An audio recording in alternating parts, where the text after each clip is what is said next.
Volume 1 प्रतिलेखन संख्या 3031।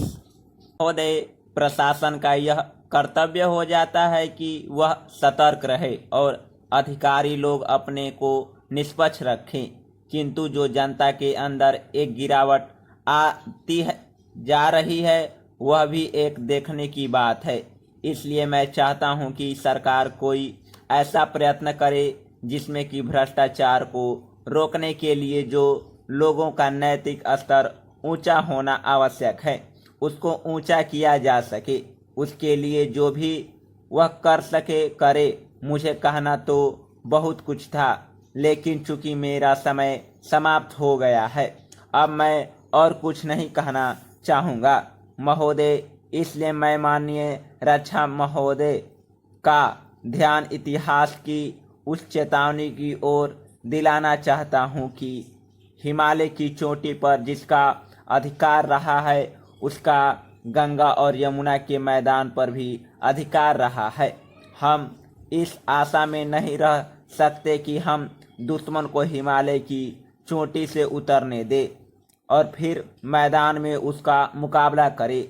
मुझे याद है कि कुछ वर्ष पहले प्रधानमंत्री जी ने बड़ी दृढ़ता के साथ यह कहा था कि हम हिमालय को दहेज के रूप में नहीं दे देना चाहते और यह नहीं कहना चाहते कि साहब आप टहलते हुए यहाँ आइए। हम नहीं चाहते कि वहाँ पर कोई मुकाबला ही न हो। मैं समझता हूँ कि अगर किसी भी सैनिक अधिकारी के दिमाग में अभी तक यह भावना है कि हम हिमालय की ऊंची चोटियों को छोड़कर नीचे मैदान में आकर युद्ध लड़ेंगे तो उनके भ्रम में नहीं रहना चाहिए। यह एक घातक बात होगी, यह आत्मघाती नीति होगी। अगर एक बार चीन का हिमालय की चोटियों पर कब्जा हो गया तो चाहे वह बाद में नीचे हम पर हमला न भी करे, किंतु वहां से हम उसको कभी नहीं हटा सकेंगे। इसलिए इस युद्ध के स्पष्ट निर्णय किया जाना चाहिए। इसके बाद मैं मध्यवर्ती क्षेत्र के बारे में कुछ कहना चाहता हूँ। पिछली बार जब चीन ने बड़े पैमाने पर आक्रमण किया था तो लद्दाख में और पूर्व के नेफा के इलाके में किया था। मध्यवर्ती क्षेत्र में मिडिल सेक्टर में लड़ाई नहीं हुई थी, लेकिन मेरा अपना अनुमान है और बहुत से लोगों को इस बात का आशंका है कि अगर अब कभी चीन ने दोबारा हम पर आक्रमण किया तो वह मिडिल सेक्टर में करेगा। इसके कई कारण मालूम पड़ते हैं। अध्यक्ष महोदय, सबसे पहले मैं अपने माननीय कार्यकारी परिषद महोदय का, जिन्होंने बजट भाषण दिया है और अपनी नीतियों की घोषणा की है, उसके बारे में उनको हृदय से बधाई देना चाहती हूँ। मैं यह नहीं कहती कि कोई क्रांतिकारी परिवर्तन लाना चाहता है यह बजट, लेकिन मैं यह भी देखती हूँ कि यह बजट जो है धीरे धीरे गति से समाजवाद की ओर बढ़ता जा रहा है। अपनी नीति से यह भूतकाल और वर्तमान दोनों को एक कड़ी में मिलाकर हमें उज्जवल भविष्य की ओर ले जाता है।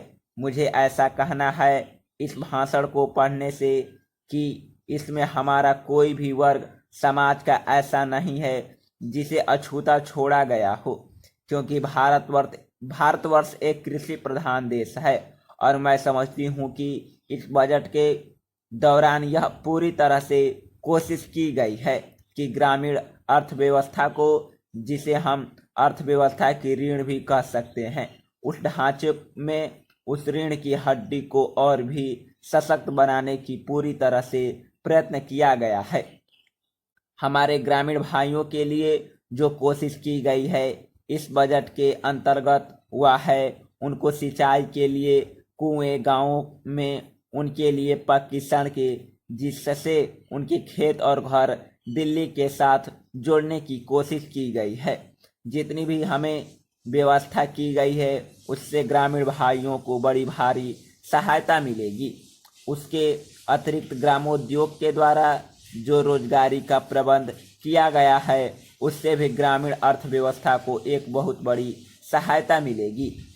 मैं इनका ध्यान इस ओर दिलाना चाहता हूं कि जहां तक शिक्षा का संबंध है, इस बजट में कोई विशेष प्रावधान नहीं किया गया है।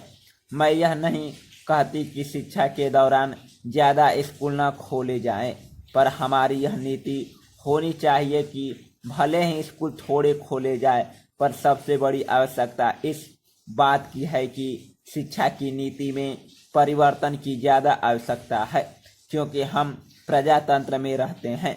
प्रजातंत्र को अगर हमें सफल बनाना है तो सबसे पहले हमें ऐसे नागरिक चाहिए जिन्हें अपने अधिकारों और अपने कर्तव्यों का भली भांति ज्ञान हो।